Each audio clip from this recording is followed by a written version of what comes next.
All of the statistics are indicating growth. Welcome back to Turn Down for What? This week, our host Chris visited Kempower for the grand opening of their new facilities in North Carolina. Today, we will highlight 4 conversations he had during his visit. Let's start with a conversation highlighting their mobile charging unit. Like and subscribe for more content like this episode. Let's dive on in. My name's Christian. I'm the logistics manager here at Kempower. What you can see right in front of you is one of Volvo's fully electric excavators. So the great stuff about this is we're really trying to showcase the versatility of electric. So this machine has all of the same specs, force to loads, can do everything that its diesel counterpart can do. The hydraulic systems are exactly the same. The only thing that's different is that it's running off of the electric power with the electric battery storage inside of there.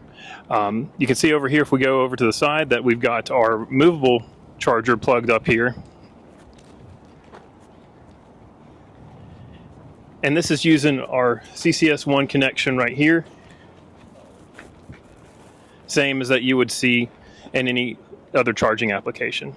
So the idea is that the flexibility that this system gives is that you could even lay a Kempower distribution network or Kempower solution as the first part of a build, and then the construction team could charge their equipment using what you've put in. And then as you go through the earth moving and development process, that station would inevitably be what you use to charge cars later. So, if with the right planning, you could have power sources for construction and then end use as well.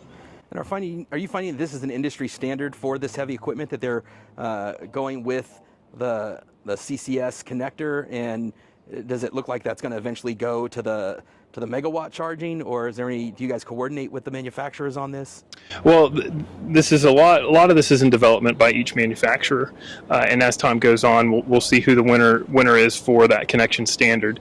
But for right now, Volvo's come up with this CCS1, and megawatt charging is still very new technology, so we're excited to see what manufacturers do with that going forward. And how long does it take for this to charge up? And during a typical day of construction, was this used here at the Kempower building during construction? This one is a little bit bigger than the application we needed, but you can see the other 2 electric equipment down here.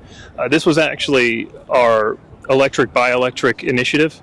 So these 2 fully electric earth moving equipment was used to install our power unit and satellites that you can see over there behind the Ford Lightning. So, and that's not just the earth moving equipment. We actually partnered with a company that only used electric tools, that with hand tools and everything. It was only electric. So it was all electric by electric.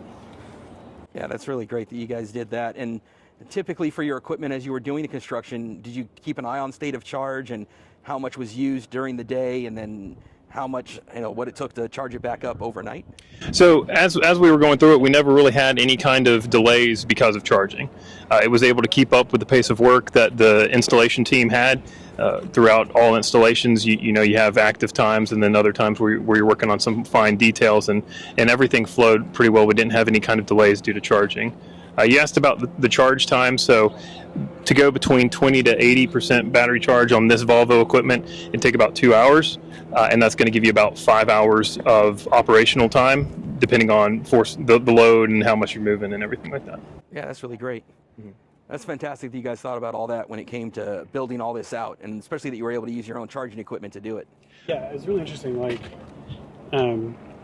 When we first started construction, I work in the building behind us primarily, and I was walking between what we call building 1 and 2. And, I was in the middle of something on my phone on Slack, talking to someone, and I literally was about 10 feet away from the Volvo construction equipment behind us when I realized we had the electric equipment in operation. Like, it's that quiet, it doesn't rattle and vibrate like your normal diesel equipment, that we're used to. Like, literally the only thing that you're hearing is a hydraulic pump. It's wild. It's a total mental shift. Like, at first you really do have to do a double take when you see that stuff, and when you see it and hear it, because it doesn't match your expectations at all. Now let's shift the conversation to another segment where Chris talks to the Kempower team about their involvement in motorsports and the role they play in charging these vehicles. Welcome to Kempower. I'm Eric, and I'm here today to talk about Kempower's involvement with nitrocross and motorsports. We have been very fortunate to use our movable chargers in nitrocross, in large part by the Ericsson family. Andreas Ericsson, a world-renowned race car driver, builds these from the ground up. And there are 20 teams racing E-Class nitrocross cars. And this particular car has a 51.4 kilowatt hour battery. And so the other thing that Andreas did for the sport and for Kempower was he asked everybody to use our movable chargers, which are 50 kW. It's plug and play, it's portable. They offload them with the cars off the trucks, and they charge these up. Now, with that battery size, you're about 15 to 30 minutes between races to charge up. You're also going from 20 to 80%. And so the other thing that the teams are using, and you might have already talked about, and if you don't know about it, certainly contact us to get a demo of ChargeEye, the back-end software that we use. All the teams are using that so they can monitor the charging. And so obviously they can quantify a lot of different things with that charging back-end. But the final thing that I like to talk about is safety. Our chargers obviously we want safety is paramount, and we want them to be tested with automatic shutoff, ground fault interruption, and obviously we continue to test. And that wasn't the last thing I was going to talk about. One more thing. So our solution, obviously we're talking about the movable charger for the racing, but we have flexible modular systems, which you're probably familiar with, but we work with our customers to make sure they're getting the right charging solution. Don't just jump into it and go, I think that's what I need. Call us and figure that out so that we can help you look at site designs and everything else so that you're getting the right size solution. And you think about racing, but racing is so integral to how it translates to the everyday world. And whether you're charging one car or you're charging an entire fleet, the solution's there. Right. And so I wanted to invite my guys over here. This is Eric and Tom. And I'm going to pass the mic over to Tom to talk a little bit more about the everyday applications of the movable charger. Yeah, maybe we can go take a look at that movable. I can see that it looks like it's plugged in here, and this is a great example of how it would be used when you guys are out there on a track, I'm assuming. Yep. So the movable is one of our many innovative solutions that is very flexible. As you can see, I mean, you have this rally car here that is plugged into, but the same movable is used with the construction equipment. So for us, as long as you can put out a 480 three-phase supply, we could pretty much bring this thing anywhere, and if you look, you see the wheels here. So as far as the weight distribution, it really caters to being able to haul it around. Whenever these guys brought this in, it was on the same trailer as their rally car. So from a flexibility standpoint, it definitely caters to that. And I believe I saw these at ACT Expo, and they were saying this is one of the big sellers out in Europe, that this is used a lot, and that if you're in a garage someplace and you've got multiple stalls, all you need is different plug points. And instead of having chargers all over the garage where there's maybe not a need for it, you guys are able to just plug into the whatever stall that you guys are in doing the work, and then they can just portable it over to the one that's across the bay and then do it on that side as well. Do you have an example of that plug? It looks like there's one on the back there that just kind of shows how it just plugs right in. So you got a plug here, and it's a very much a plug and play design. As you mentioned, you can pretty much plug this in anywhere. It doesn't require, similar to our power units, any commissioning or anything like that. Once you plug it, you pretty much have charging at your disposal. Yeah, a lot of different warehouses and a lot of different garages come with that 480 in there, so you're not having to do a lot of upgrades or any kind of new utilities coming in if you've already got that in your manufacturing or in your building that you're at. Of course. That's awesome. Thanks for letting us check this out, and this is a great example of how Kempower can partner for the electrification and the future of the industry and keep the planet cool. Thanks, guys, for sharing. And now let's shift inside as Chris interviews the team as they spotlight their charging unit and how it makes a splash in the charging scene. Well, hello, my name is Kevin. I'm product manager for hardware here with Kempower North America, and I want to talk to you about our Kempower satellite charging system. So in terms of our charging system, The satellite or a dispenser is part of a distributed system, which means we have a centralized power unit and distributed satellites to be able to enable charging for vehicles. We can support up to 8 vehicles or 8 ports with this system, so you can either have dual cable satellites or up to 8 single cable satellites. Now, in reality, when it comes to our application types, fleet charging, we see up to 8 ports. For public charging, 6 ports is typical what we support off of a single power unit.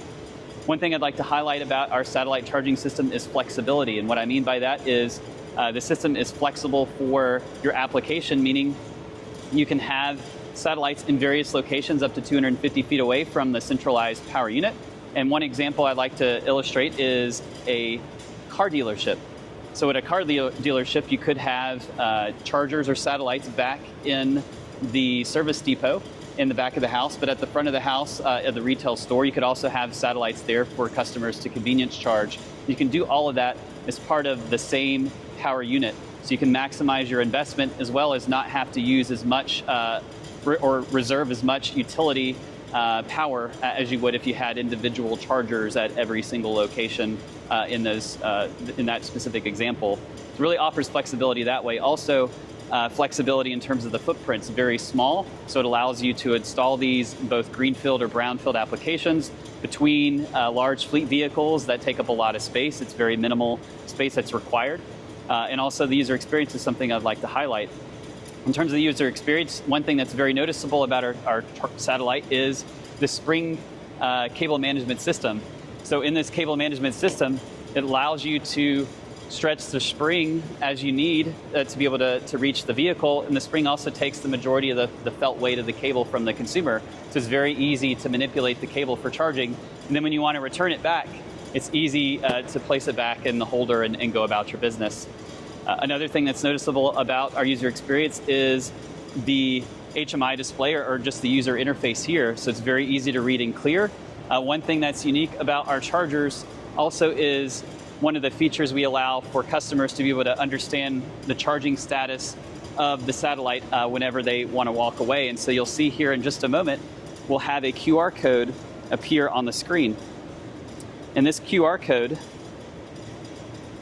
will allow you to just take a simple photo with your mobile phone, and it shows you in real time the charging status of your vehicle, and it's all done through the web. So you don't have to have any particular type of app to be able to do this. You can simply just take a photo and take it with you.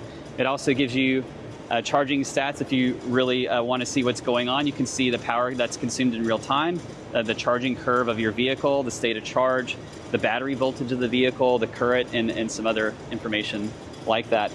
Another thing that's unique about our satellite charging system and about our user interface is that we even have the ability to show what's limiting the power of your charging session. So that could be the vehicle in some cases and not necessarily the charger or the grid. And we have the ability to show that to the consumer that's using the charger in real time. That is absolutely fantastic. And I plugged into, was this the same one that I saw in the front of the building that I plugged into? Or is this is a demo unit, but Yep. It's effectively the same in terms of the user interface. And so you have the ability to do that with the one that you plugged in today. Just take a photo of the QR code and see what your charging status is. Yeah, and I noticed that as different charge ports I'm used to with my Lightning, it's on the front. In this situation, I'm renting a Volvo C40 where I had to back into it, and the connector was on the left-hand side where we have the NACs here. And as I unplugged it, I was curious how it was going to be to come around the side and plug it in. And you really feel how much weight it takes off of that. And it was really easy to plug in and really nice to see. So is this going to be what your standard configuration? I assume your charge point operators can kind of tell you what they want for their connectors, but would this be a standard thing you would expect with one NACS, one CCS, and this is kind of the base of where you guys begin, or what do you see the most of? I will see this becoming a pretty common standard, actually. In terms of the satellite, a customer can specify what they want. If they want a single cable satellite, so for instance, it could be single cable CCS or NACS, or you could do a dual cable. In the past, it was CCS and CHAdeMO, but now we're seeing requests for CCS and NACS, for example. And when you think about the NEVI type of application for corridor charging, there are some states that are specifying NACS as also being an option for those sites where NEVI itself has the CCS requirement, and so you have the ability to do both with the satellite design, where you could have both, and you can also charge, at least in the application that we see here, you could charge off of both cables at the same time. With our centralized power unit, we can route power to the vehicle that needs it the most through our dynamic power sharing. So it allows you, if the vehicle on the right needs 150 kilowatts, we can support that provided we don't exceed the current of the cable. And if the vehicle on the left wants 100 kilowatts, we could do that, and in any combination really, depending on what the vehicle needs, because all the distribution is done back at the power unit, not here locally at the satellite or at the dispenser. So in this case, if you had 6 ports for that application, then we could distribute power in any combination that we want down to 25 kilowatt increments. And then within that 25 kilowatt increment, you can support whatever the vehicle is really requesting. So if they want 10 kilowatts, we can give them that. And then these are air-cooled cables? Air-cooled cables, that's right. And so using this unique spring management system, it allows us to be able to use air-cooled cables and some larger air-cooled cables. We have a 300 amp cable here, and this is also will be what a 400 amp cable would look like in a similar form factor and weight. So it allows us to really support those higher amperages using this management system through a dry cable, where you don't have to necessarily go to a liquid cooled cable to reach those higher powers. And I assume that in the field that's going to make it more reliable. You don't have that extra aspect to have to deal with and to have to maintain. And so that's a real benefit to just having it out there in these NEVI sites as well. That's right, with simplicity as well as cost, not having the added cost of having a liquid cooled cable system as well as the thermal management that's required to manage it. Fantastic. Thanks for sharing with us today. You're welcome. And finally, we shift over to the look at the cabinet that powers these satellite units. Let's check it out. Welcome to Kempower's grand opening. My name is Sumaya and I am the product specialist here at Kempower. Today I'll be introducing you to the heart of Kempower's distributed charging system, the power unit. The power unit is what provides the necessary power and control. It takes AC power from the grid, converts it into DC power that is needed to charge the electric vehicles quickly. Each of these power units can be connected to up to 8 dispensers, so that includes the satellite that you've just learned about, as well as other form factors that can exist as well. The power unit essentially serves as a centralized power bank.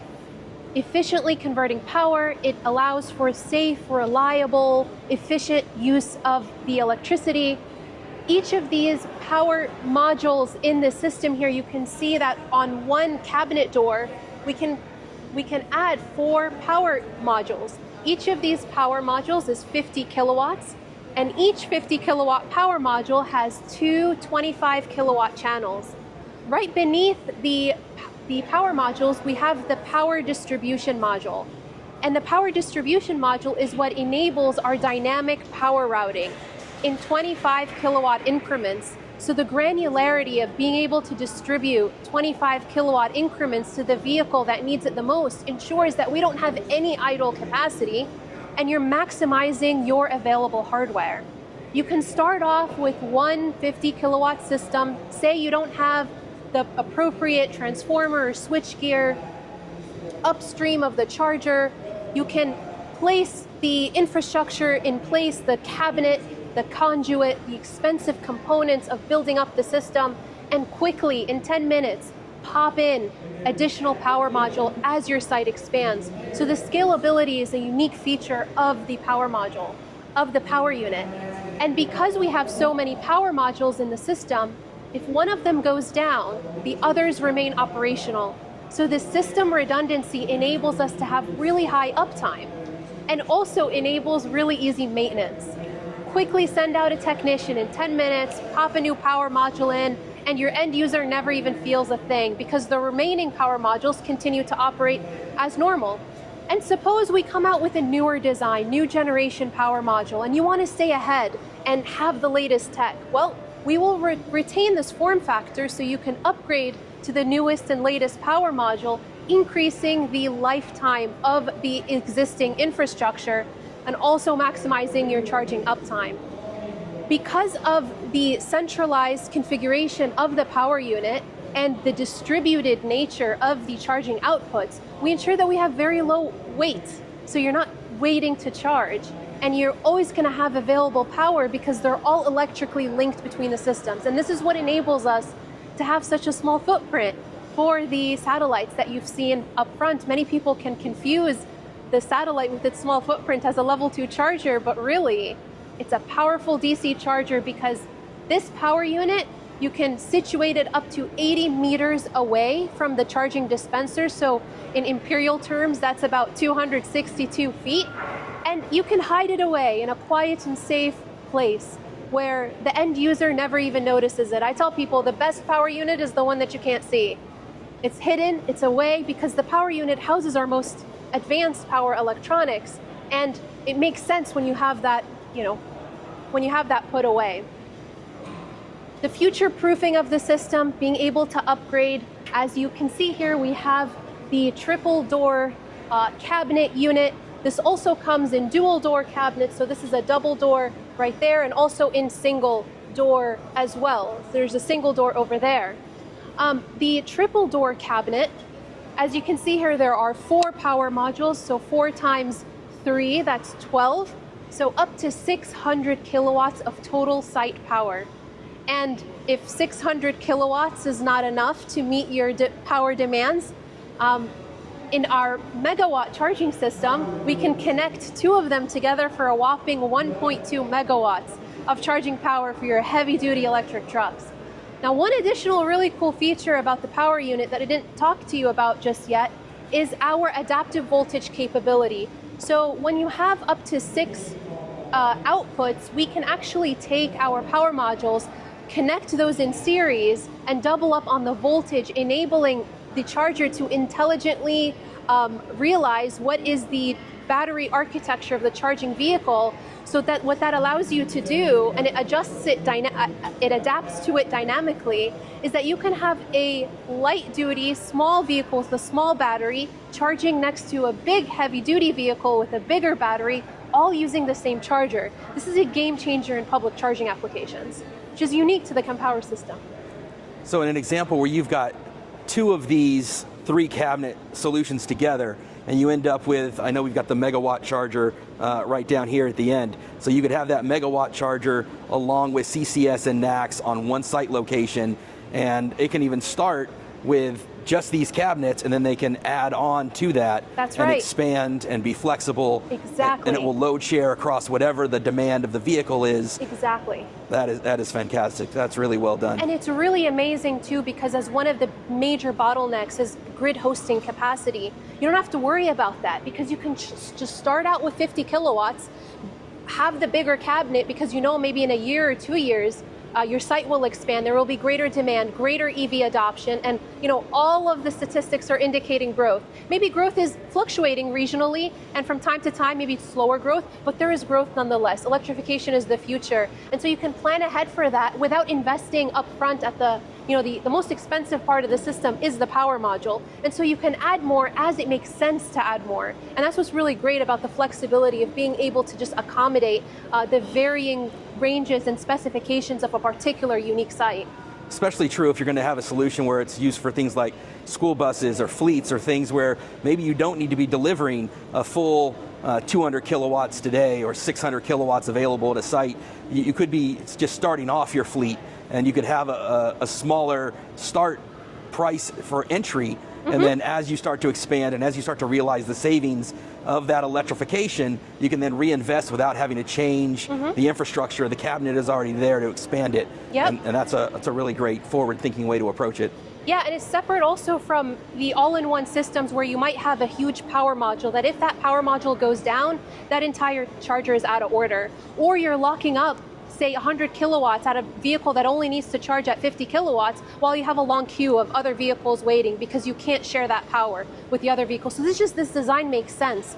It's efficient, it makes the best use and utilizes the available power that you do have, and it makes the most of it. Awesome. Thank you for sharing everything with us. It's great to see the real workhorse and the guts of the system, and with the stuff that most people don't get to see. Yes, and it's amazing too that this system has already been deployed in over 50 countries worldwide.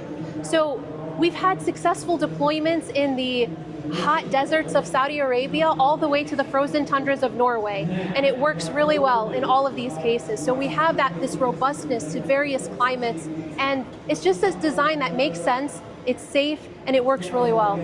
Absolutely fantastic. Thanks for the time today. Absolutely, Chris. It's a pleasure talking to you today. Enjoy the rest of your tour.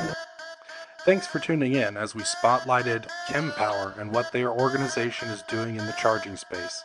Like and subscribe for more content like this episode, and turn on your notifications so you can catch more content like this. See you next time.